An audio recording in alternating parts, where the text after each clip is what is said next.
So first of all, we have an air sign in the past. So this is a Aquarius, Gemini, and Libra in your past, also in your present. Aquarius, Gemini, and Libra also in your future. And then we have a water sign, Pisces, Cancer, Scorpio, and Pisces, Cancer, Scorpio showing up in your future. This is quite interesting. I mentioned in the past that, you keep having this person that comes up, the Queen of Swords. So the theme for this week here is you kind of need to look at what is really, really giving you that emotional fulfillment, okay? And in your spiritual advice position, we have here the Hermit in the reverse position. The Hermit in the reverse is like not looking in the right place, looking for love in the wrong places, barking up the wrong tree, making associations and connections with people who might not give you that emotional fulfillment that you're looking for, or looking at a situation where you're looking at the wrong things and you're not finding the right solutions, or you are refusing to kind of confront or face the truth, or looking at the bigger picture in a situation. You have in your past an air sign, Aquarius, Gemini, or Libra. This is someone who's very, very clear with their communication. And Taurus, I know that it takes you a really long time to put your trust in another person. That is the nature of all fixed signs. It takes you a really long time to open up. And I also honestly feel like some of you could be overly suspicious of people who are such straight shooters. And if someone is too straightforward, I feel like you don't trust it, and you feel as if they have ulterior motives, or you feel like they're being too foolish by being so straightforward. However, this is something for you to really try on for size. Being a straight shooter, being straightforward, being honest, and being very, very directed with what it is that you want, how you communicate. So you have this person in your past that has been nothing but truthful and honest with you. And for whatever reason, because they're so truthful and honest, there might have been harsh words exchanged between you and this person. And because they're like this, whereas you do keep everything close to your chest and you don't really reveal, your deepest, darkest secrets, your deepest, darkest fears, your desires, and going after what you want, it has created this emotional rift between you and another person. The Six of Cups, this is a soulmate type of a connection. This is a connection with another human being in which we both are forced to learn, to grow, and to adopt one another's ideas, okay? It can be very difficult because one person wants the upper hand, okay? One person is wanting to give the affection, and then the other person just needs to receive it. So I feel like from this card, the energy is you should be grateful for everything that I'm doing for you, keeping scores in relationship. And one person wants the upper hand. They want to be the giver. They want to be the pursuer. They might even want to be the person that the other person give thanks to. So I feel like there are giving, the energy of giving with strings attached, or doing things because we want something out of it rather than doing things from the goodness of our hearts. And I feel like you're dealing with somebody who might have asked you for a lot of things. They might have made like heavy demands on you. And then over time, you feel like you might have been used. You feel like they're not being either considerate or understanding that your time is limited, that you're doing a lot in a relationship and you're doing a lot to try to sustain this relationship, and that it's taking its toll on you because they keep asking for more and you don't have a lot more to give. You don't have the time, the resources, the emotional investment left to give them. In the challenge position, we have here the Six of Wands. And the Six of Wands is indicating to me somebody who's very, very visible. Okay, so they're very, very visible in whatever way. They could be very famous. They could be, they're dividing their time between a lot of responsibilities and a lot of other people.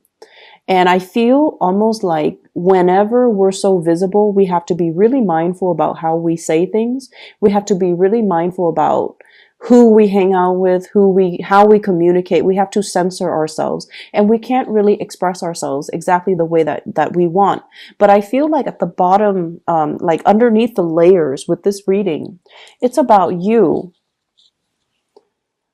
not wanting to, it's sort of like conforming to social expectations, conforming to family expectations, conforming to the expectations of those around you, and not really authentically living in your truth. And on top of that, you have this added pressure of being very, very visible, where you are not free to act in the way that you know how. So the foundation here, we have the Emperor, which once again echoes the same theme. This is a person in a position of authority, and they're not going to overturn, years of tradition. They're not going to overturn a work environment. They're not going to be able to freely act, because it's going to affect everything around them. So I feel like in a way, you're kind of like this pillar of strength and stability. You keep the work situation, you keep the environment, you keep the home unit afloat. You're the person that everybody relies on. And so you're not free to behave and act and emotionally express yourself in the way that you want. You're not able to express bias. You're not able to be emotionally irrational because people depend on you for certain things. And so when you're dealing with this person, possibly the air sign, who wants you to emotionally express, who wants to connect with you, who wants a lot more attention from you, I feel like you are distancing yourself, mainly because the situation, the communication has been too emotionally draining. And then I'm also sensing as well, this person came into your life at a point when you might have had an emotional falling out with another person. So I have here a water sign, Pisces, Cancer, or a Scorpio, someone that is withholding their affection, or they are making very heavy emotional demands on you when you're not able to reciprocate. And I feel like you are caught between two people here, and it's like being caught between a rock and a hard place. One person sees you as someone who's not capable, and the other person really boosts your self-esteem and makes you feel like you can achieve greatness. Okay, I honestly don't know which is which, but I do feel like this air sign, straightforward, and this water sign might be a little bit clingy, codependent, and they're very loving. Water signs are incredibly nurturing, loving, but they're also very emotionally demanding on you, on the people that they love. And so I feel like one person boosts you up, the other person might tear you down. And it's not, the fact is, I feel like there's a switcheroo, there's like a switch in the energies, okay? Because this is upright, but in the outcome position, it's in the reverse. And then this is in the reverse, in the outcome position, they have redeemed themselves and they're moving upright. So it's quite interesting the way that the energy plays out. In your advice position, we have here the Hermit. And this fell out, I believe, for Aries too. So I'm going to clarify for you because I want to see what this is relating to. What are they not seeing, and what do you want them to know about their spiritual advice?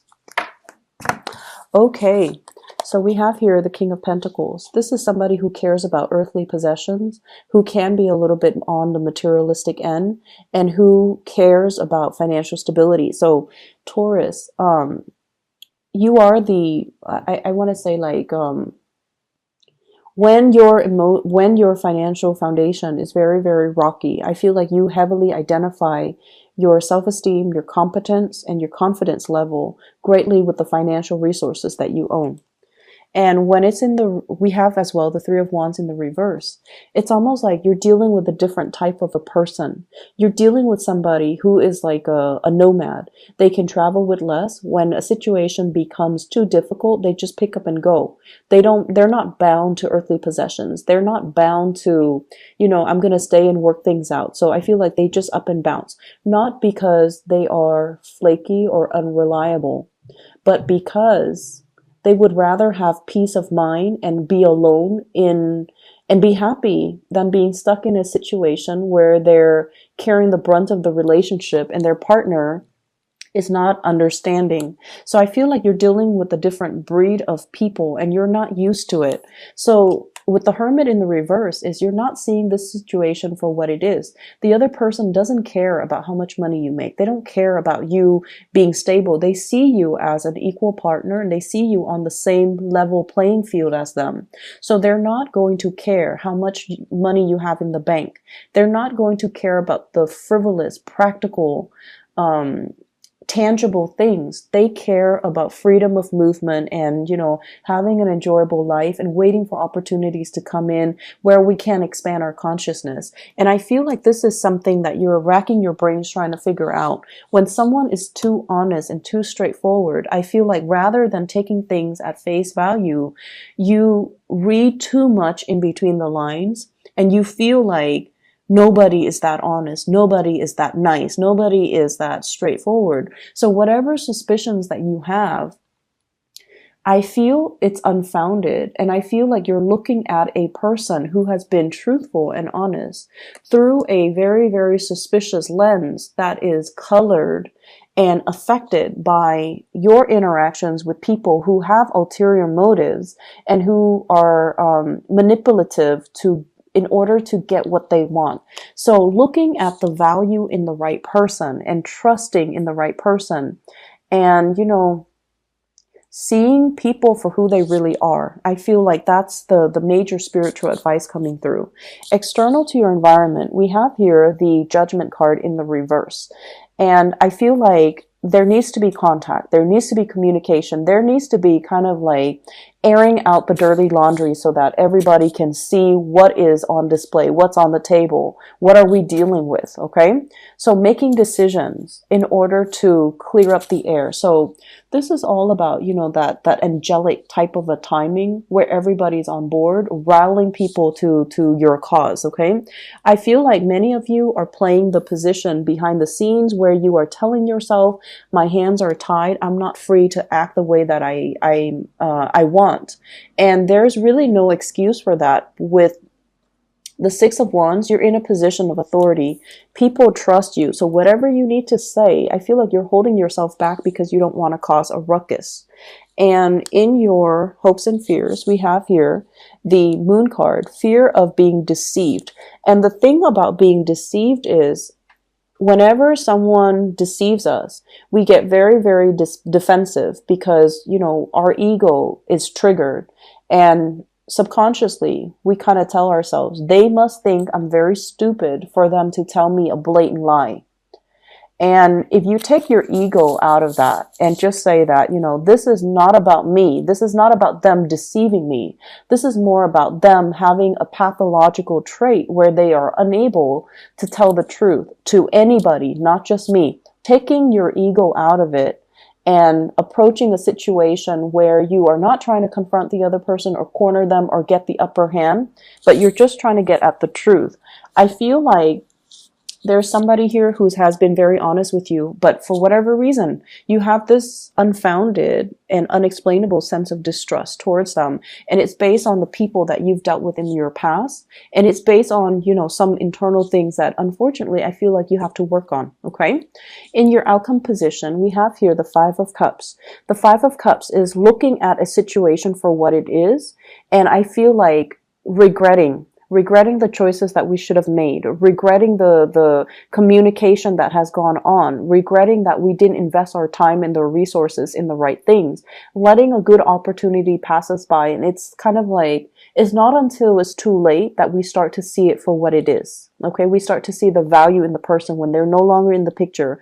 We start to kind of live in the regret. We should have done things differently. We should have seen it for what it is. And we also have as well the Knight of Swords and the Knight of Cups. So once again, the two people coming out and in their positions are switched. So I feel somebody is trying to make amends with you. Somebody's making an offer. Somebody is coming in, softening up their energy. So rather than being abrasive and I want to say like straight shooter, they're trying to be more emotional. They're trying to wait on you. They're trying to make an offer as well. And they're trying to reach out to you in an emotional way. If you have had some disappointments coming in for this week, the disappointments are kind of like a blessing in disguise, because the other person is going to see that you're dealing with a lot, and they're coming in offering assistance, offering their love, and revealing their love to you, because they're trying to cheer you up and they're trying to make things right by you. Okay, so whatever disappointments you're dealing with, think of it as a blessing in disguise. It allows you to kind of like admit, I've been wrong. And then in the process, I feel like the right people will be in the picture to show you that they have your back no matter what, that you have their unwavering support and loyalty. And there's also, love offers, as well as an offer for an emotionally, it's more like an emotional offer. Somebody is opening up to you.